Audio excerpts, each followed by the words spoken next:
Hi friends, welcome back to my channel. എല്ലാവർക്കും നമസ്കാരം. പുതിയൊരു വീഡിയോയിലേക്ക് സ്വാഗതം. എമ്പുരാനെ കുറിച്ച് പറയാൻ തന്നെയാണ്. എമ്പുരാൻ ഇറങ്ങുന്നതിന് മുമ്പും സംസാര വിഷയം ചാനലിൽ അത് തന്നെയായിരുന്നു. എമ്പുരാന് ശേഷവും ചെറിയൊരു നിരാശയൊക്കെ ഉണ്ടെങ്കിൽ പോലും നമ്മൾ എമ്പുരാനെ കുറിച്ച് ഒരുപാട് സംസാരിക്കേണ്ട ആവശ്യമുണ്ടെന്ന് തോന്നുന്നു. ഞാൻ ഇന്നലെ രാവിലെ നമ്മൾ പോയി സിനിമ കണ്ടു. ഇന്നേ വരെ ഒരു സിനിമയും വെയിറ്റ് ചെയ്യാത്ത രീതിയിൽ മനോളം പ്രതീക്ഷ വെച്ചിട്ട് നമ്മൾ പോയി കണ്ട സിനിമ. അപ്പം അത് കണ്ടു കഴിഞ്ഞപ്പോൾ തോന്നിയ കാര്യം, ഫീൽ ചെയ്ത കാര്യം, ഓണസ്റ്റ് ആയിട്ട് ഈ ചാനൽ, അതായത് ഇത് ലാലേട്ടൻ ഡെഡിക്കേറ്റ് ചെയ്ത ചാനലിന് അല്ല, ഇത് ഡിവോട്ടഡ് ടു ലാലേട്ടനാണ്. ഈ ചാനൽ ഞാൻ ലാലേട്ടന്റെ വീഡിയോസ് മാത്രം ചെയ്യുന്ന ചാനലാണ്. കാരണം അദ്ദേഹത്തിനുള്ള അത്ര ആരാധന ഉണ്ട്. എന്നാൽ നമുക്ക് തോന്നിയ കാര്യം നമ്മൾ ഹോണസ്റ്റ് ആയിട്ട് അപ്രോച്ച് ചെയ്യാന്നുള്ളേ ഉള്ളൂ. നമ്മളിപ്പം നമ്മൾ ഇഷ്ടപ്പെട്ട നടനാണ് അല്ലെങ്കിൽ ഇഷ്ടപ്പെട്ട കാര്യമാണ് വെച്ചിട്ട് നമുക്ക് തോന്നുന്ന ഒരു മോശം കാര്യം ഉണ്ടെങ്കിൽ അത് പറയണം. ഞാൻ അങ്ങനെ വിശ്വസിക്കുന്ന ആളാണ്. നമ്മളൊരു ടോക്സിക് ഫാൻ അല്ലെങ്കിൽ അന്ധമായിട്ട് ആരാധിക്കരുത് ആരെയും. അത് ആർക്കും നല്ല നല്ല കാര്യമല്ല. എന്നാൽ എന്റെ വീഡിയോ ഞാൻ വ്യക്തമായിട്ട് വളരെ ക്ലിയർ ആയിട്ട് പറഞ്ഞിട്ടുണ്ട്.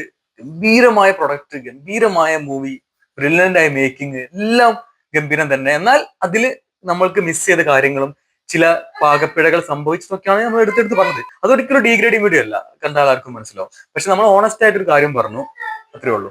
എന്നാൽ ആ വീഡിയോ പലർക്കും മേ ബി ഞാൻ ഇക്ക ഫാൻസിനെ പറ്റി, ഇക്കനെ പറ്റി കൂടുതലായിട്ട് നമ്മൾ ഇങ്ങനെ സംസാരിക്കേണ്ടതെന്നൊക്കെ വിചാരിച്ചാണ്, ഞാൻ മുന്നേ പറഞ്ഞതുമാണ്. പക്ഷെ ഞാൻ അങ്ങത്തരത്തിലൊരു നെഗറ്റീവ് ന്യൂസ് വരുമ്പോൾ അത് ഭയങ്കരമായിട്ട് ആഘോഷിക്കുന്ന ഒരു വിഭാഗം ആൾക്കാരാണ് ഈ മമ്മൂക്ക ഫാൻസ്. ട്രെയിലർ ഇറങ്ങുന്നതിന് തലേന്ന് വരെ നമ്മളെ വീഡിയോസിന്റെ ഒക്കെ താഴെ വന്നിട്ട് ഒരുപാട് കമന്റുകൾ പറഞ്ഞിട്ട് ട്രെയിലർ കണ്ടതിന് ശേഷം അവരെന്നെ ആകെ നിശബ്ദരായിട്ട് വെയിറ്റ് ചെയ്തിരിക്കുകയാണ് സത്യത്തില്. അപ്പം എമ്പുരാൻ ഇറങ്ങി, എല്ലാവരും നല്ല അഭിപ്രായം പറയുന്നു. എന്നാൽ ചെറിയ നെഗറ്റീവ് അഭിപ്രായങ്ങളും കൂടി കിട്ടിയപ്പോൾ അവർക്ക് കിട്ടിയ ഒരു ചാൻസ് ആണത്. അവരെടുത്ത് ആഘോഷിക്കുകയാണ്.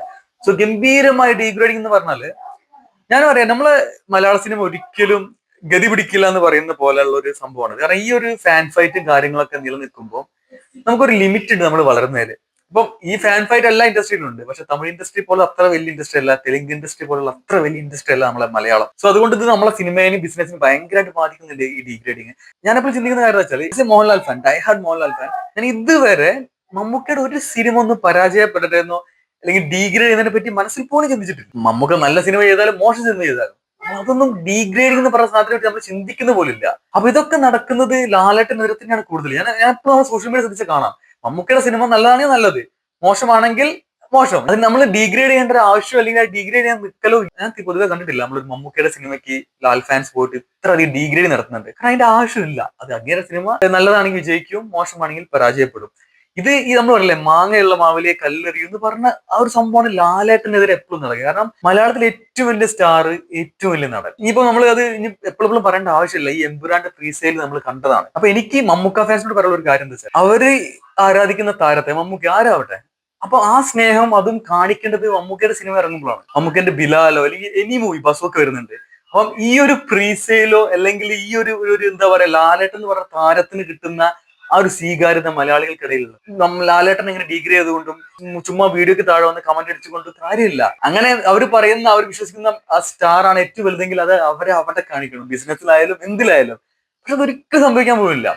മമ്മൂക്കന്റെ ഏത് വലിയ സിനിമ വരികയാണെങ്കിലും, വിത്ത് ഓൾ റെസ്പെക്ട് മമ്മൂക്ക, ഞാനത് ഇടയ്ക്ക് പറയാണ്. കാരണം ഏത് വലിയ സിനിമ ആര് മമ്മൂക്കനെ വെച്ച് എങ്ങനെ രീതിയിൽ എടുത്ത് എന്ത് ചെയ്താലും ലാലേട്ടൻ എന്ന് പറഞ്ഞ ആക്ടറിന് കിട്ടുന്ന സ്വീകാര്യത മലയാളികള് ഉറപ്പായിട്ടും മമ്മൂക്ക് കൊടുത്തിട്ടില്ല. അതിന് ഏത് ജനറേഷനിൽ ഏത് ആക്ടർ വന്നാലും അത് ലാലേട്ടന് മാത്രമുള്ള കാര്യമാണ്. കാരണം അതിനൊറ്റ കാരണത്തേ ഉള്ളൂ. കാരണം ലോകത്തിൽ ഏറ്റവും കൂടുതൽ മലയാളികൾ സ്നേഹിക്കുന്ന ഒരു സംഭവം അത് മോഹൻലാലാണ്. സംഭവം എന്ന് പറഞ്ഞത് ഒരു ആക്ടർ എന്നല്ല, ഈ ലോകത്തിൽ ഏത് മലയാളികൾ നമ്മൾ എടുക്കുമ്പോൾ അതിനിപ്പോ എന്തും ആയിക്കോട്ടെ, അവര് ഇനിയിപ്പം എനിത്തിങ് ലൈക്ക് ഒരു ആക്ടർ അല്ല, ഒരു സിംഗർ അല്ല, അല്ലെങ്കിൽ മോസ്റ്റ് ലൗഡ് വൺ, മലയാളികളെ കൊണ്ട് ഏറ്റവും കൂടുതൽ ലോകത്തിൽ മലയാളികൾ ആരാധിക്കുന്ന, ഇഷ്ടപ്പെടുന്ന ഒരാള് അത് മോഹൻലാൽ മാത്രമേ ഉള്ളൂ. അതിലൊരു സംശയമില്ല. ഈ അവസരം ഉപയോഗിച്ച് ലാലേട്ടൻ ഡീഗ്രേഡ് ചെയ്യുന്ന, കളിയാക്കുന്ന ഇക്ക ഫാൻസും ആരും ആയാല് അവർ ചിന്തിക്കുന്ന കാര്യം എന്താ വെച്ചാൽ, നമ്മൾ ഇൻഡസ്ട്രിയുടെ തന്നെയാണ്. കാരണം ഈ ഒരു സിനിമ വലിയൊരു വിജയമാവേണ്ടത് നമ്മൾ ഇൻഡസ്ട്രിയുടെ ആവശ്യമാണ്. വേറെ ആളെ കൊണ്ട് നടക്കുന്ന കാര്യമില്ല. നമ്മൾ പറയില്ലേ, കൊലാക്കിലി പറഞ്ഞ നമ്മൾ ഇത് വേറെ ആരെ കൊണ്ട് കൂട്ടിയാൽ കൂടുന്ന കാര്യമില്ല. അത് പറ്റില്ല. ലാലേട്ടന് മാത്രമേ പറ്റുള്ളൂ. അദ്ദേഹം ചെയ്തു, ആ സിനിമ വന്നു. ആ സിനിമ കണ്ടപ്പോൾ നമുക്ക് തോന്നിയ ചില പ്രശ്നങ്ങൾ, അങ്ങനെ തോന്നാൻ കാരണമുണ്ട്. ഈ സിനിമയുടെ ആന്റിസിപ്പേഷനും എക്സ്പെക്ടേഷനും ഒക്കെ ഏറ്റവും അപ് ടു സ്കൈ ആവാനുള്ള റീസൺ എന്താ വെച്ചാൽ, മോഹൻലാൽ എന്ന് പറഞ്ഞൊരു ഫാക്ടർ അല്ല. ലാലേട്ടൻ മോശം സിനിമകൾ ചെയ്യാറുണ്ട്, നമ്മൾ ഈ കഴിഞ്ഞ ഒരു 7 വർഷമായിട്ട് കാണുന്നുണ്ട്. അതിന് മുമ്പേ ഉണ്ട്. മമ്മൂട്ടി ഒരുപാട് മോശം സിനിമകൾ ചെയ്തിട്ടുണ്ട്. എല്ലാ ആക്ടേഴ്സും മോശം സിനിമകൾ ചെയ്യുന്നുണ്ട്. നല്ല സിനിമ ഉണ്ടാവുന്നത് ഒരു ആക്ടറിൽ നിന്നല്ല, നല്ല സിനിമ ഉണ്ടാവുന്നത് ഒരു സ്ക്രിപ്റ്റ് റൈറ്ററിൽ നിന്നും പിന്നെ ഒരു ഡയറക്ടറിൽ നിന്നാണ്. സോ ഇവിടെ എനിക്കുണ്ടായിരുന്ന ഏറ്റവും വലിയ കോൺഫിഡൻസ് പൃഥ്വിരാജ് എന്ന് പറഞ്ഞ ഡയറക്ടറിലും മുരളി ഗോപി എന്ന് പറഞ്ഞ എഴുത്തുകാരനാണ്. ആ കോൺഫിഡൻസ് ആണ് ഈ എമ്പുരാൻ എന്ന് പറഞ്ഞ സിനിമയ്ക്ക് എത്രത്തോളം എക്സ്പ്രഷൻ വെക്കാനുള്ള കാരണം. അതിന്റെ കൂടെ ലൂസിഫർ എന്ന സിനിമ. കാരണം പൃഥ്വിരാജിനെ നമ്മൾ വെറും ഒരു ആക്ടറായിട്ട് മാത്രമല്ല നമ്മളെ കാണുന്നത്. അദ്ദേഹത്തിന് ഒരു ആസ് എ പേഴ്സണും നമുക്ക് എല്ലാവർക്കും അദ്ദേഹത്തിന് ഭയങ്കര ബഹുമാനവും ഭയങ്കര റെസ്പെക്ട്. ഒരു ആക്ടറായിട്ട് മാത്രമല്ല, അദ്ദേഹത്തിന് നമ്മൾ എപ്പോഴും ഒരു ബ്രില്യന്റ് ആയ ആള്, ഭയങ്കര ബുദ്ധിമാനായ മനുഷ്യൻ, അങ്ങനെയൊക്കെയാണ് നമ്മൾ വിശേഷിപ്പിക്കുക. നമ്മുടെ മനസ്സിൽ അങ്ങനെ ഭയങ്കരമായിട്ട് അഡ്മയർ ചെയ്യുന്ന ആളാണ്. സോ അങ്ങനെയുള്ള ഒരാള്. അത് മാത്രമാണോ? അല്ല, ലൂസിഫർ എന്ന് പറഞ്ഞ സിനിമ ഇതുവരെ ഇറങ്ങിയ മലയാള സിനിമകളിൽ ഇത്രത്തോളം നമ്മൾ പറയില്ലേ കാച്ചി കുറുക്കിയ സിനിമ, അല്ലെങ്കിൽ കാച്ചി കുറുക്കിയ എന്നൊക്കെ പറയുന്ന പോലെ ഓരോ each and everything about A movie. അതായത് ലൂസിഫർ എന്ന സിനിമ എന്ന് പറഞ്ഞാല് അതുപോലത്തെ ഒരു സിനിമ ഞാൻ ഇതിന് മുമ്പേ അതിന് ശേഷം കണ്ടിട്ടില്ല. കാരണം എല്ലാം അതിന്റെ പെർഫെക്ഷനിൽ ചെയ്ത ഒരു സിനിമയാണ് ലൂസിഫർ. സോ ആ സിനിമ മാത്രം പൃഥ്വിരാജ്, ഞാൻ ഈ പറഞ്ഞ ക്വാളിറ്റികളൊക്കെ പൃഥ്വിരാജിന് ഉണ്ടെങ്കിൽ പോലും അത് മാത്രമല്ല എമ്പുരാനിൽ നമ്മൾ ഇത്ര പ്രതീക്ഷ കൊടുക്കാനുള്ള കാരണം അത് ലൂസിഫർ എന്ന സിനിമയാണ്. കാരണം ലൂസിഫർ എന്ന് പറഞ്ഞാൽ one of the best Malayalam movie ever made. ഇത്തരത്തിലുള്ള ഒരു സിനിമയുടെ രണ്ടാം ഭാഗം വരുമ്പോൾ ഇത്ര നമ്മൾ പ്രതീക്ഷിക്കുന്ന ഒരു ഡയറക്ടറുടെ ഭാഗത്തുനിന്ന് ചെറിയ തെറ്റുകൾ പോലും ഉണ്ടാവില്ല നമുക്കുള്ള വിശ്വാസമാണ്.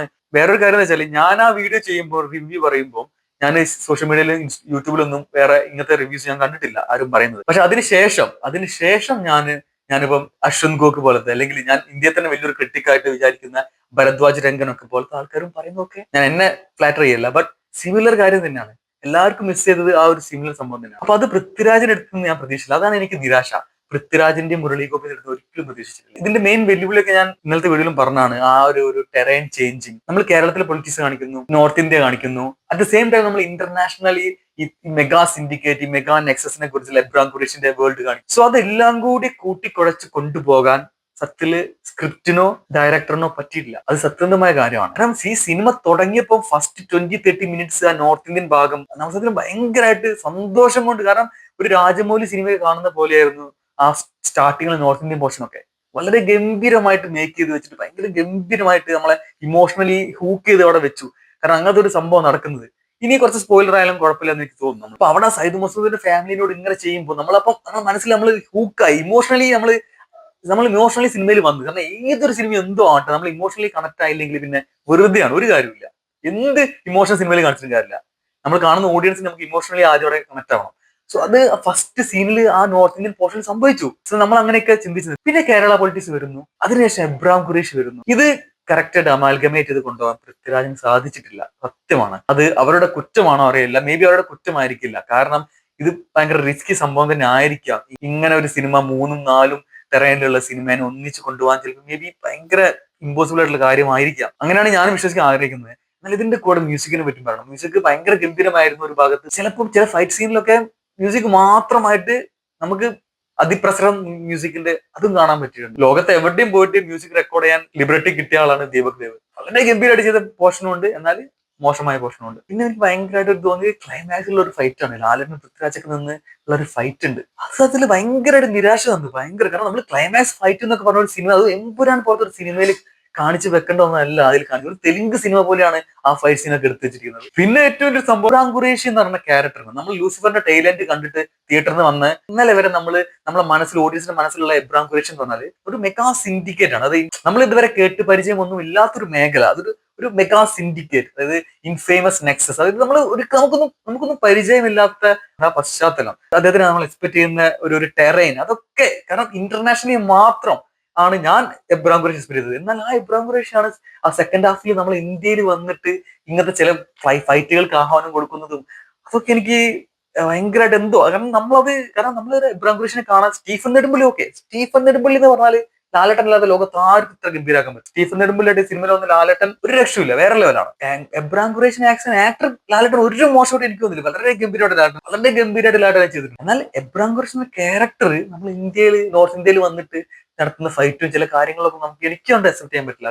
നമ്മൾ പറഞ്ഞ ഇല്ലുമിനാറ്റി പോലെ, അല്ലെങ്കിൽ ഈ ഇൻഫേമസ് നെക്സസിൽ വരുന്ന ഇങ്ങനെയുള്ള ഒരു ക്യാരക്ടർ, അത് അവിടെയൊക്കെ പ്ലേസ് ചെയ്തപ്പോൾ ഭയങ്കര ആ ക്യാരക്ടർ തന്നെ ചെറുതാക്കിയ പോലെയാണ് എനിക്ക് ഫീൽ ചെയ്തത്. അപ്പം മൂന്നാം ഭാഗമായിട്ട് വരുന്നുണ്ടെങ്കിൽ മൂന്നാം ഭാഗം വരട്ടെ എന്ന് ഞാൻ ആഗ്രഹിക്കുന്നത്. കാരണം ഈ ഒരു നിരാശ, കാരണം പൃഥ്വിരാജിലുള്ള പ്രതീക്ഷ, മുരളി ഗോപിലുള്ള പ്രതീക്ഷ ഒരു ഡയറക്ടറിനും കൊടുക്കാത്ത പ്രതീക്ഷയായിരുന്നു. സോ അത് പോയാലൊരു നിരാശ ഉണ്ട്. സോ അത് തിരിച്ചു പിടിക്കാനും ഒരു മൂന്നാം ഭാഗം ചെയ്യട്ടെ. പക്ഷെ ഒറ്റ ഒരു റിക്വസ്റ്റ്, ഒരു സജഷൻ ആണ് എനിക്ക് പറയാനുള്ളത്. മൂന്നാം ഭാഗം ലൂസിഫർ വരുന്നുണ്ടെങ്കിൽ ദയവ് ചെയ്ത് കേരള പൊളിറ്റിക്സോ ഇന്ത്യൻ പൊളിറ്റിക്സോ ഒന്നും അതിൽ കാണിക്കരുത്. അങ്ങനെയുള്ള ഒരു യക്കുസ ഗ്യാങ് പോലത്തെ ഇന്റർനാഷണൽ ഗ്യാങ്ങിന്റെ ആയിട്ട് നമുക്കുള്ള ഒരു ഫ്രിക്ഷൻ വെച്ചിട്ടാണ് ഈ എമ്പുരാൻ എന്ന് പറഞ്ഞ സിനിമ നിർത്തി വെച്ചിരിക്കുന്നത്. സോ ഞാൻ എന്റെ സജഷനും എന്റെ അപേക്ഷയും പറയാണ്, മൂന്നാം ഭാഗം എടുക്കണം. അതിൽ കേരള പൊളിറ്റിക്സ് അല്ലെങ്കിൽ ഈ ഇന്ത്യൻ പൊളിറ്റിക്സ് ഒഴിവാക്കി ഒരു ഇന്റർനാഷണൽ മൂവി ഇത്ര നല്ലൊരു പ്രൊഡക്റ്റ് അദ്ദേഹം ചെയ്തില്ലേ, മലയാളത്തിൽ നിന്നുകൊണ്ട് ഇത്ര ഹൈ ക്വാളിറ്റി പ്രൊഡക്റ്റ്. സോ ഒന്ന് ഇമാജിൻ ചെയ്ത് നോക്കൂ, വെറും ഇന്റർനാഷണൽ ടെറൈനിൽ മാത്രം എബ്രാം ഖുറേഷിനെയും മാത്രം കാണുന്ന, അല്ലെങ്കിൽ ഈ യക്കുസ ഗാങ്ങിലുള്ള, നമ്മൾ എല്ലാവർക്കും അറിയാം ഇന്റർനാഷണൽ ആക്ടറാണ്, പക്ഷെ എന്നാലും അത് റിവീൽ ചെയ്യുന്നില്ല. സോ അവരുടെ ഒരു പോർഷനും കാര്യങ്ങളും ഗംഭീരമായിട്ട് ഇതിന്റെ മൂന്നാം ഭാഗത്ത് കാണിക്കുകയാണെങ്കിൽ അത് ഒരു വേൾഡ് ക്ലാസ് സംഭവമായിരിക്കും. ഭയങ്കരമായിട്ട് ഒരു ഉറപ്പുണ്ട്. കാരണം ഈ ഒരു ഷിഫ്റ്റിംഗ്, ഈ ഒരു മിക്സ്ഡ് അപ്പ് ചെയ്തിട്ടുള്ള സംഭവം ദയവ് ചെയ്ത് ചെയ്യരുതെന്നാണ് എനിക്കുള്ള ഒരു അപേക്ഷ. As A movie buff, as a die hard Lalettan fan, Prithviraj fan, എനിക്ക് പറയാനുള്ളത് മൂന്നാം ഭാഗം ചെയ്യണം. മൂന്നാം ഭാഗം ചെയ്യുമ്പോൾ കേരള പൊളിറ്റിക്സോ ഇന്ത്യൻ പൊളിറ്റിക്സോ വളരെ കുറച്ചും കൊണ്ട് ചെയ്താല് അത്ര ഉപകാരമായിരിക്കും. കാരണം അപ്പൊ നമ്മൾ പറയുന്ന ഒരു ഇന്റർനാഷണൽ മൂവി എന്നല്ലേ, അപ്പൊ ഒരു പെർഫെക്റ്റ് ഹോളിവുഡ് സിനിമ കാണുന്ന ഫീൽ ആയിരിക്കും നമുക്ക്. മൂന്നാം ഭാഗത്തിൽ വെറും ആ ഇന്റർനാഷണൽ ടെറൈനിൽ മാത്രമേ സിനിമ നിൽക്കുകയാണെങ്കിൽ അതൊരു ഹോളിവുഡ് സിനിമ കാണുന്നതിന്റെ ഫീൽ ആയിരിക്കുന്നത് 100% ഉറപ്പാണ്. ഇത്രയാണ് ഡീറ്റെയിൽ ആയിട്ട് പറയാനുള്ളത്. അഭിപ്രായങ്ങൾ കമന്റ് ആയിട്ട് അറിയിക്കുക. അടുത്തുള്ള വീണ്ടും കാണാം. ബൈ.